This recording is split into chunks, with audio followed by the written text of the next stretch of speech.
오늘 주시는 하나님의 말씀을 함께 보겠습니다. 하나님의 말씀은 창세기 18장 9절에서 15절 말씀입니다. 창세기 18장 9절에서 15절 말씀 함께 저와 여러분들 교독하여 봉독하도록 하겠습니다. 그들이 아브라함에게 이르되 내 아내 사라가 어디 있느냐? 대답하되 장막에 있나이다.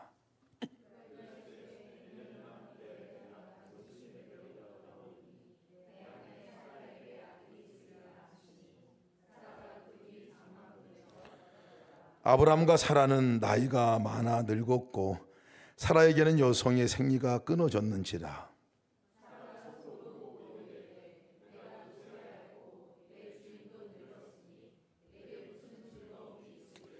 여호와께서 아브람에게 이르시되 사라가 왜 웃으며 이르기를 내가 늙었거늘 어떻게 아들을 낳으리요 하느냐.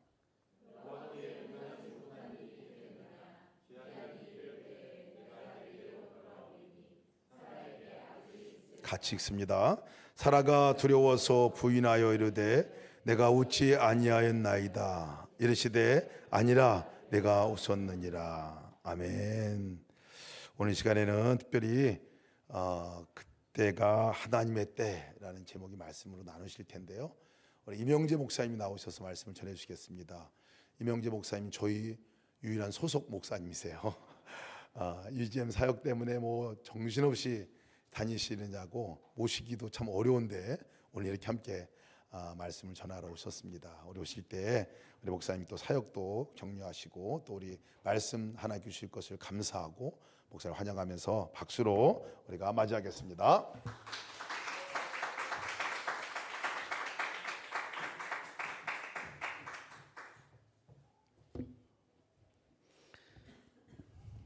네, 감사합니다. 이렇게 귀한 말씀을 전할 수 있는 자리로 불러주신 주님께 너무나 감사드리고 오늘 이 시간 주님께서 저를 통해서 여러분들에게 그리고 저에게도 하시고자 하는 말씀이 있으신 것 같습니다. 그 음성을 우리가 분명히 듣고 또 마음에 새기고 주님 앞에 간절한 마음으로 기도를 올려드릴 수 있는 시간이 되었으면 좋겠습니다. 저에게도 두 딸이 있습니다. 배은이랑 망덕이는 아니고요. 아직 출가할 때는 너무 멀었는데 제가 배은이고 망덕이더라고요. 소속 목사인데 교회를 잘 안 옵니다. 제가 배은이고 또 이번 주 목사님 설교 본문이 여기인데 제가 먼저 하게 됐습니다. 그래서 또 망덕입니다. 아주 하고 싶은 대로 다 하고 있는 것 같습니다.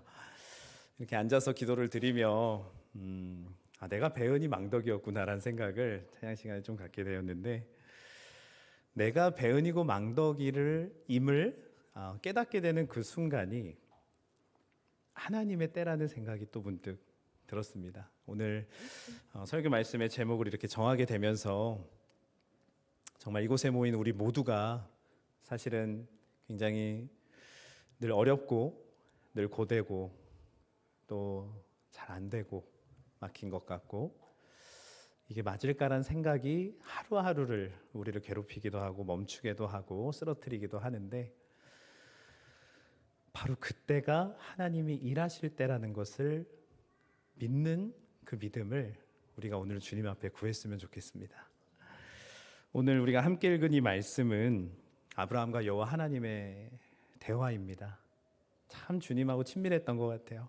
어쩜 이렇게 여호와 하나님과 대화를 잘 나누는지 하나님께서는 아브라함과 또 그 아내 사라를 찾으십니다. 어디 있느냐? 여기 있습니다. 그래? 그럼 내가 너희에게 약속을 하고 그것을 이루겠다. 아브라함과 사라에게 이야기를 하십니다. 그 약속은 사실 엄청난 약속이었습니다. 나이가 많고 그리고 이제는 더 이상 자녀를 가질 수 없는 그들에게 하나님께서는 내년 이맘때쯤에는 아들이 있을 것이다 라는 약속을 하는 것이 오늘의 장면입니다. 여러 민족의 아버지를 이루겠다. 아브라함을 아브라함으로 하셨던 우리 하나님께서 그 약속의 성취를 시작하는데 그 때가 참 놀랍습니다. 11절 말씀에 아브라함과 사라는 나이가 많아 늙었고 심지어 사라에게는 여성의 생리가 끊어졌느니라. 참 성경 말씀에는 너무나 늘 분명하고 선명한 구절을 이렇게 집어넣습니다. 하나님께서 하신 말씀에 대해서 뒷받침하는 말씀이 바로 이 11절인데요. 하나님이 아브라함과 사라에게 하신 그 말씀에 대해서 인간적으로는 믿기 힘들겠지만 나는 그 일을 이룰 것이다. 너희가 생각하기에는 참 어려운 순간이겠지만 나는 그것을 이룰 것이다라는 아주 분명한 뒷받침의 말씀을 이어가고 계십니다. 그냥 너희에게 자녀를 줄 것이야. 내년엔 있을 거야. 이러고 떠나셨다면 사실 굉장히 막연했을 수도 있는데요. 저는 사실 여호와 하나님께서 이 말씀을 하심으로 인하여서 오히려 더 확증이 되었다는 생각이 들었습니다. 여호와 하나님을 신뢰하는 사람은 이 말씀을 믿을 수밖에 없겠구나라는 생각이 들었어요. 여호와 하나님을 믿지 않는 자들에게 이 말씀은 이해가 되지 않는 말씀입니다. 생리가 끊어졌고 내년엔 자녀가 있을 것이다. 여러분 앞뒤가 맞질 않죠. 그런데 여호와 하나님께서는 늘 사실 이런 방식으로 일을 하세요.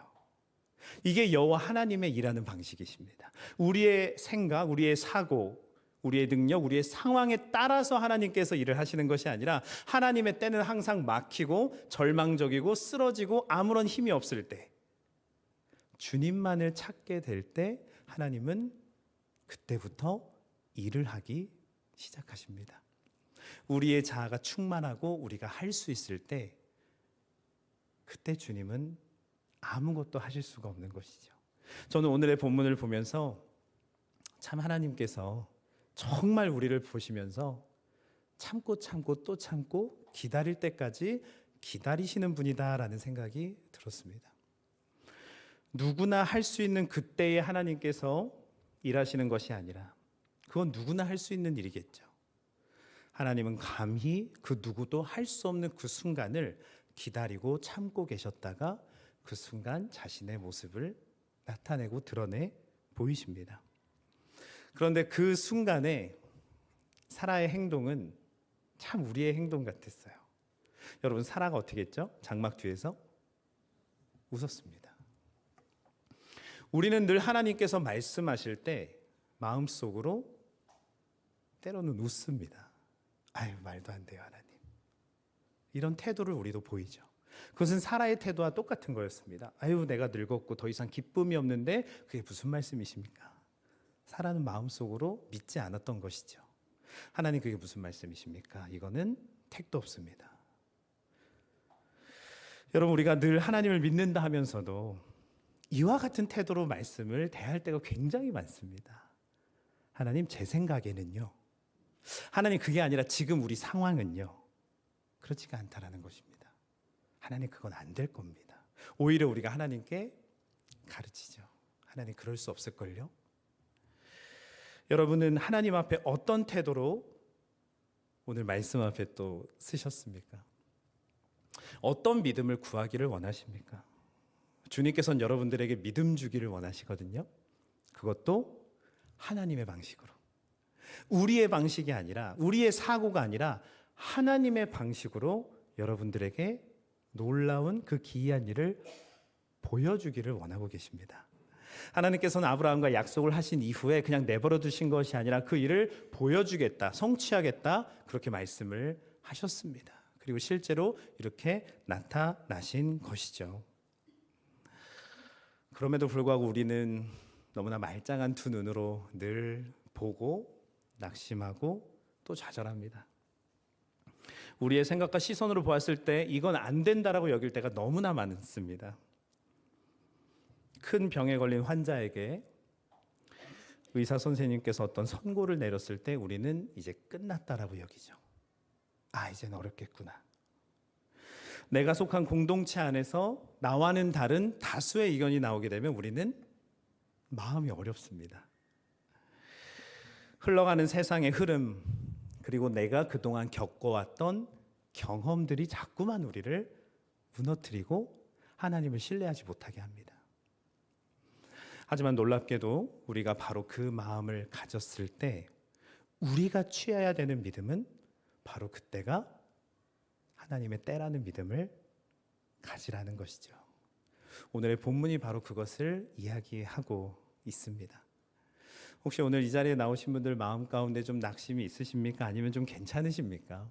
그냥 먹고 살기 괜찮으시지만 그래도 금요 예배는 드려야 돼서 혹시 나오셨습니까? 아니면 너무나 간절한 한 가지 기도 제목을 가지고 나오셨습니까?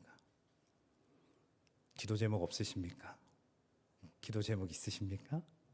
무엇을 위해서 기도하고 계십니까? 결코 내 생각으로는 이룰 수 없는 그것을 놓고 기도하고 계십니까? 아니면 내 생각으로 될 수 있을 정도의 것을 갖고 기도하고 계십니까? 여러분, 우리의 믿음은 거기서 시작이 되는 겁니다.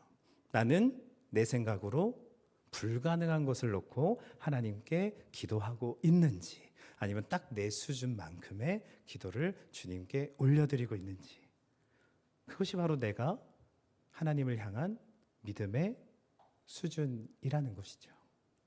저도 마음이 약해지고 또 낙심되면 딱 제 수준의 기도만 하게 됩니다. 그 이상으로 나아가지를 못해요. 조금 전에 우리도 또 세계 열방을 위해서도 기도를 했지만 거기까지 마음이 닿지를 않습니다. 사실은 앞에서 선포를 해도 그 기도를 내가 왜 해야 되는지를 알지 못하게 되는 것이죠. 아픔의 눈물을 함께 흘릴 수 없고 그저 우리는 따라하는 기도를 할 수밖에 없습니다. 그런데 우리가 주님과의 그 놀라운 친밀함, 그 믿음이 우리가 점차 회복이 되면 주님은 이런 일도 하시겠구나 라는 믿음까지 가게 된다라는 것이죠.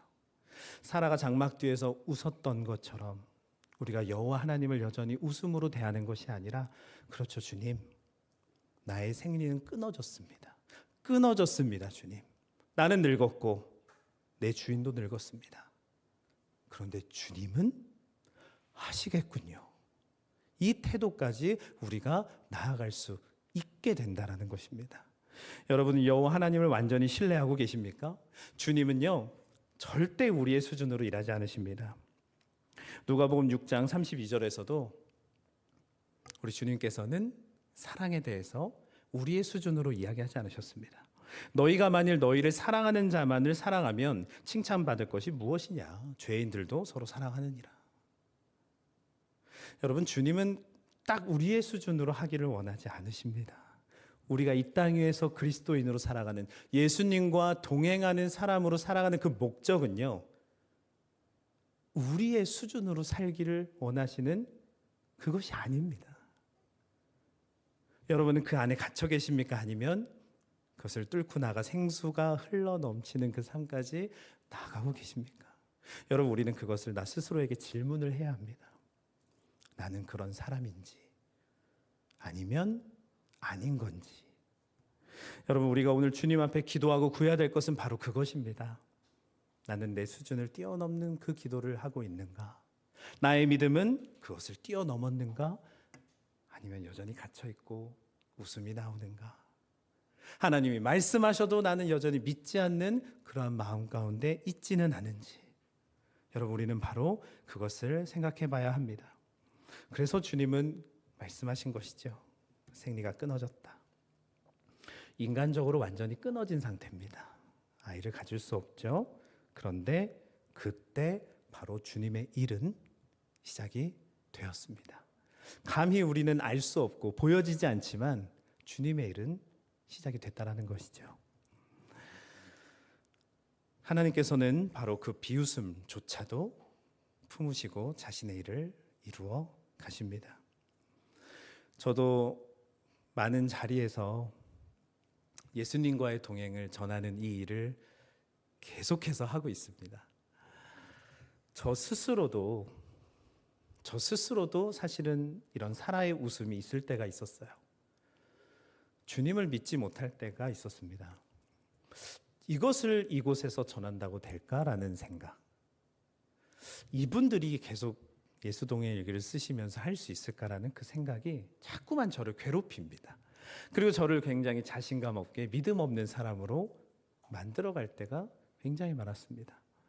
그래서 주님께서는 그 주님의 능력으로, 감히 우리는 할 수 없는 그 힘으로 일하기를 원하시는데 제가 주님을 부끄러워함으로 그 일을 막았을 때가 굉장히 많이 있었어요. 한 명이 앉아 계시든 100명이 앉아 계시든 20명이 앉아 계시든 저는 예수님과의 동행이라는 것을 담대하게 선포만 하면 됐었는데 제가 어느덧 이 말로써 100명 넘게 모인 그곳에서 저 스스로 마음으로 뭐라고 했냐면 100명이 모였지만 이 중에 예수 동행은 30%도 안 하겠구나. 이미 제가 마음이 그렇게 하고 시작을 했던 거예요. 강단에 오르기 전에 주님께서는 그 부분을 명확하게 지적을 하셨습니다. 왜 너는 벌써부터 나를 그것밖에 안 되는 하나님으로 만들고 시작하느냐? 이래서 내가 너를 통해서 말할 수 있겠느냐? 너의 수준의 말씀만 나갈 것 같은데. 제가 강단에 오르기 전에 그 마음이 너무 깊이 들어오는 거예요.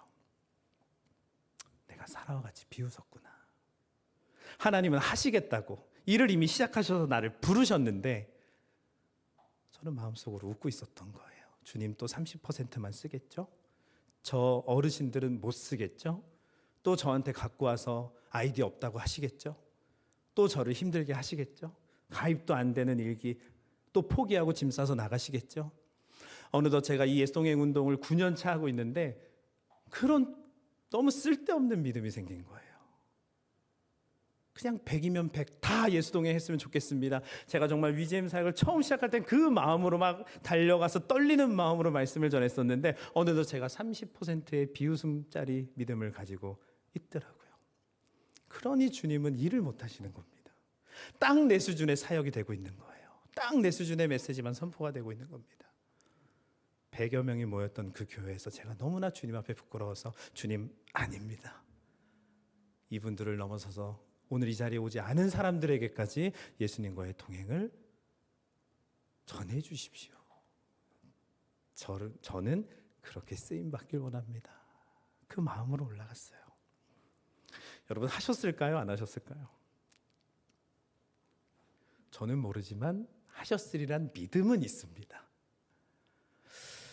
이 믿음은요, 이 사라의 웃음 같은 믿음은 저희를 자꾸만 잠식시키고 무너뜨립니다.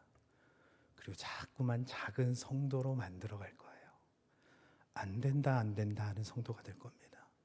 그래서 기도는 마르고 주님을 향한 믿음도 마르고 그저 그렇게 늘 부족한 모습으로 살아갈 것입니다. 하지만 여러분 주님은 절대 우리에게 그것을 원하지 않으세요. 주님은 우리에게 담대한 믿음을 원하고 계십니다. 여러분 막혔을 그때, 끊어졌을 그때 관계도 어렵고 이제 재정도 멈춘 것 같고 저도 목요 집회 때마다 늘 앞에서 안수기도를 하지만 안수기도에 기도하시는 분들은 다 무거운 기도 제목들을 갖고 나오세요. 제가 그 안수기도를 할 때 저의 이성적인 판단으로 기도를 할 수가 없습니다. 그럼 다 이루어지지 않을 기도들이거든요. 암에 걸렸어요. 아들이 죽었어요. 이런 것들을 제가 어떻게 합니까? 하지만 저는 기도를 읽습니다. 그리고 주님께 맡깁니다. 그리고 주의 보혈로 덮습니다. 그때 주님이 하시는 것이지 저는 아무것도 아닙니다. 저는 그것을 늘 제가 하려고 했어요. 주님 좀 고쳐주세요. 제가 기도하고 있잖아요. 또 제가 앞선 거예요. 또 주님은 비웃으면서 내가 그 앞에서 앞서버린 것입니다. 하지만 주님은 당장 멈추라 하세요. 그리고 하나님은 기다리십니다. 그 때를 기다리세요. 드디어 너가 멈췄구나. 드디어 너가 끊어졌구나. 드디어 네가 아무것도 할 수 없는 그 고백을 나한테 하고 있구나. 그래, 이제 내가 할게. 주님은 그때 일을 시작하십니다. 저희 아버지께서 목회를 하시다가 교회 성전을 옮기셔야겠다라는 결단을 내리셨던 때가 있으셨어요. 강남구 청담동에서 지하에 김치 공장 옆에 교회셨습니다. 늘 예배를 드릴 때 김치 냄새가 났어요. 저기가 공장인지 우리가 공장인지 분간이 안 될 만큼 그냥 늘 김치를 먹는 마음으로 예배를 드렸던 것 같습니다. 아버지께서는 결국 그래도 우리 교회가 지상으로는 올라갔으면 좋겠다. 언제까지 성도들에게 이 김치 냄새 나는 그러지 않았으면 좋겠다. 이 마음으로 기도하시다 결국 결단을 내리시고 성도님들과 함께 좋은 교회 부지를 찾으시고 이제 계약을 하기 위해서 계약금을 내셔야 되는, 잔금을 치르셔야 되는 그 날이 오셨어요. 그런데 아무리 모으고 모아도 그 잔금을 처리하기에는 부족한 금액이 모였습니다. 아버지께서 그날 새벽에 새벽 제단에 올라가셔서 참 낙심된 마음으로 말씀을 전하시고 우리 함께 기도합시다.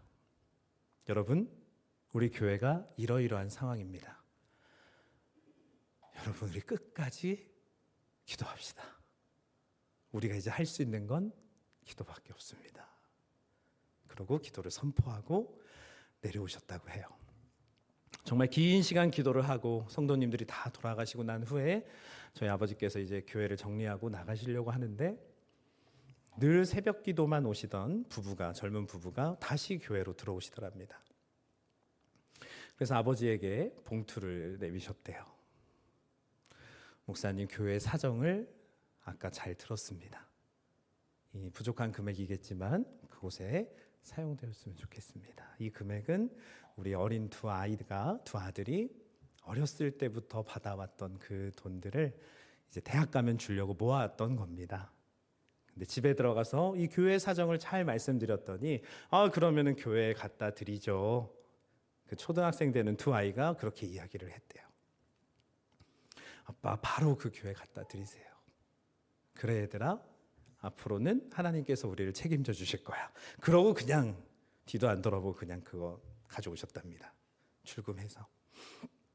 아버지께서 그걸 어떻게 받냐 그러셨지만 결국 그분들이 그 봉투를 놓고 가셨대요. 아버지께서 봉투를 여시고 금액을 세어보는데 그 부족한 만큼이 들어있었답니다. 아버지께서 그 자리에서 주저앉아서 펑펑 우셨죠. 그리고 잔금을 치르시고 집에 오셔서 저희 자녀들을 불러놓고 그 새벽에 있었던 이야기를 전해주셨던 그날이 저는 생생하게 기억이 나요. 그리고 나서 저희는 교회를 옮기고 새 성전에서 예배를 드리고 지금까지 그 교회는 참 주님께서 세워가시고 계십니다.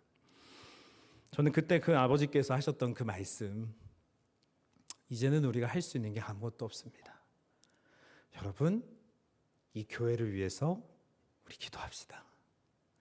저는 그때 아버지의 그 고백에 모든 것을 다 내려놓고 이제 우리는 할 수 없으니 주님의 시간입니다. 이제는 주님이 일하여 주십시오 라는 고백으로 주님께 닿았던 것 같아요.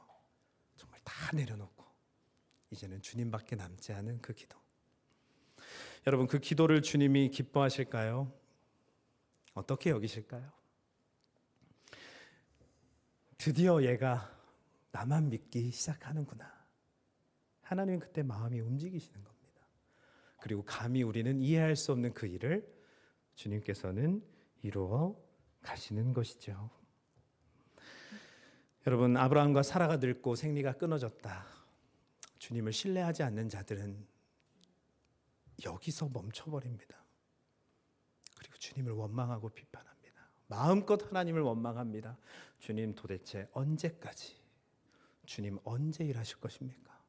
주님, 언제까지 우리를 내버려 두실 것입니까?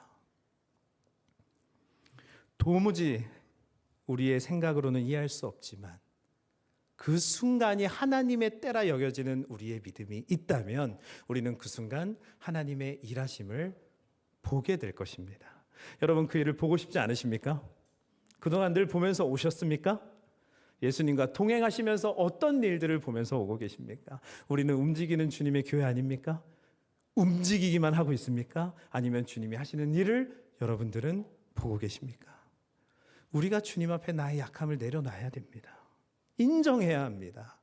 나는 배은이고 망덕이라고 해야 합니다. 저 사람이 여전히 배은망덕하고 나는 괜찮다 여기면 주님은 그때 일하실 수가 없습니다. 주님은 여전히 가슴 아파하시면서 우리를 기다리고만 계셔야 하는 것입니다. 여러분, 하나님께서는 바로 그 때를 믿고 따르는 이 아브라함을 통해 결국 놀라운 일들을 이루어내셨습니다.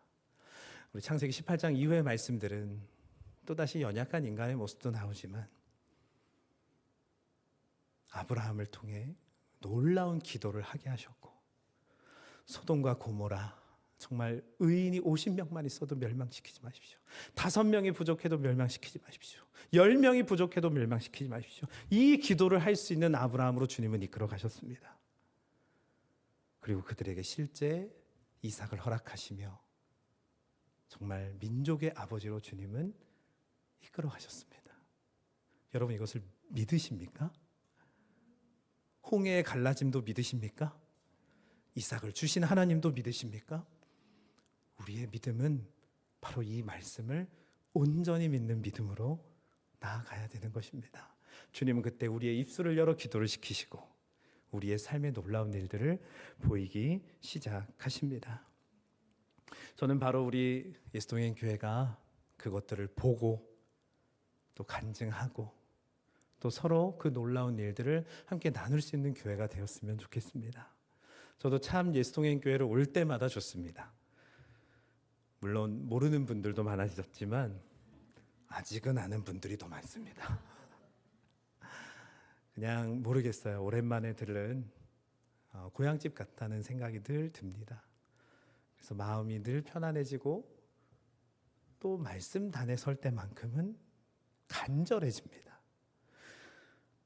그저 내가 모르는 한 교회 가서 예수동행의 강의를 전하는 수준이 아니라 저도 모르게 예수동행 교회에서 말씀을 전할 때만큼은 정말 마음이 더 간절해지는 것 같아요. 이번 설교는 준비할 시간도 짧기는 했지만 정말 간절한 마음으로 준비를 했습니다. 짧아서 그런지 아마 주일에 한 번 더 우리 김승혜 목사님을 통해서 말씀을 주님께서 하실 것 같아요. 이걸로는 부족하다. 한 번 더 들어라 얘들아. 너희들은 믿음이 있느냐? 또 말하실 겁니다. 여러분, 예레미야 33장 3절에 너는 내게 부르짖으라. 내가 내게 응답하겠고 내가 알지 못하군 크고 은밀한 일을 내게 보일 것이다. 우리가 얼마나 좋아하는 말씀입니까? 그 시작은 바로 이 믿음에서 시작하는 겁니다. 안 될 것 같은 그때, 내 생각으로는 도저히 아닌 것 같은 그때가 하나님이 지금이라고 하시는구나. 여러분이 이 마음을 떠올리셨으면 좋겠어요. 막혀버린 것 같을 때, 열심히 달려왔지만 안 된다 라는 유혹이 찾아올 때, 여러분 그때 이 말씀이 생각나시면서 지금이 하나님의 때구나, 이게 생각이 나면 여러분들은 놀라운 믿음을 가지신 겁니다. 주님이 일하기 시작하셨구나. 언제가 될지는 모르겠지만 주님이 일하기 시작하시는구나. 기다림은 힘드실 겁니다. 물론 기다림은 너무나 어렵습니다. 그런데 주님은 하십니다. 그렇게 이번 예수동행 우리 운동에서는 제가 15년 전에 받았던 다음 세대를 향한 그 뜻을 주님은 이뤄내셨어요. 다음 세대 어린이 캠프를 통해 150명의 어린이들이 처음 모였을 때 예수님이 어디 있니 얘들아? 하늘에 계세요, 교회에 계세요, 십자가에 계세요. 근데 그 아이들이 3일이 지나고 나니 예수님은 여기에 계세요 하고 다 집에 갔어요. 예수님은 여기에 계시답니다. 예수님은 함께 계시답니다. 아이들은 3일이면 충분했습니다. 우리는 벌써 300일이 지나고 저도 일기를 3,000번이 넘게 썼습니다만 왜 이렇게 믿어지지가 않죠? 하지만 주님은 그때가 바로 하나님의 때라고 말씀하십니다. 믿어지지 않아요 하고 낙심하고 끝나는 것이 아니라 바로 그때가 하나님의 때라고 말씀하십니다. 여러분 그것을 믿으시길 바랍니다. 주님은 그때 여러분들을 통해 반드시 일할 것입니다. 제가 말씀을 아까 마지막 오후 때 정리하는데 갑자기 신종현 선교사님께 연락이 왔어요. 말씀을 기대하신대요. 누구에게 들으셨는지 모르겠는데 누가 터키까지 전하셨죠. 깜짝 놀랐습니다. 근데 제가 그때 신종현 선교사님의 이야기를 적고 있을 때였어요. 너무 놀랐어요. 그 쥐포 좋아하시는 우리 선교사님, 터키는 어떻게 가셨나 저는 아직도 믿기지가 않습니다. 2016년 12월 처음 신선교사님, 전도사님으로 만났을 때 그분이 지금 터키에 갈 줄은 저는 상상도 못했어요. 예수동의 훈련 열심히 시키시더니 그쪽으로 보내시더라고요. 저는 위지엠에 처음 왔을 때 김승혜 목사님이 위지엠에 없으면 저는 위지엠 끝나는 줄 알았습니다. 가운데 이렇게 또 예수동행 교회를 주님은 세워가셨어요. 저는 홍정호 목사님 없으면 위즈엠 망하는 줄 알았습니다. 근데 로그인 처치를 세우셨어요. 그리고 주님이 저에게 말씀하고 계십니다. 저는 혼자서는 위즈엠 못해요라고 늘 이야기했거든요. 근데 예수동행 운동은 더 놀랍게 확장되어 가고 있습니다. 주님은 하셨어요. 그리고 주님은 계속해서 하고 계십니다. 여러분, 바로 그 주님을 여러분들이 만났으면 좋겠습니다. 오늘의 14절 말씀을 우리가 붙들고 기도했으면 참 좋겠는데요. 여호와께 능하지 못할 일이 있겠느냐? 여러분, 주님이 이 말씀을 아브라함과 사라에게 하실 때 얼마나 마음이 아프셨을까요? 내가 못할 일이 있겠느냐? 가슴이 찢어지셨을 것 같아요. 왜 그렇게 믿지를 못하느냐? 내가 너를 그렇게 만들려고 했는데, 내가 너에게 자녀를 준다고 했는데 왜 믿지를 못하느냐? 기한 이를 때 내가 내게로 돌아올 것이다. 사라에게 아들이 있으리라. 잠잠히 말씀하셨을 것 같아요. 왜 믿지 못하느냐? 기한이 차면 있을 거야. 여러분, 그 기한이 너무나 길게 느껴지고 10년, 15년, 20년 안 될 것 같지만 그 시간이 벌써 흘러서 여기까지 왔습니다. 있을 것입니다, 여러분. 그리고 주님에게 능치 못할 것은 없습니다. 이 14절의 말씀이 우리에게 생명의 말씀이 되기를 간절히 원합니다.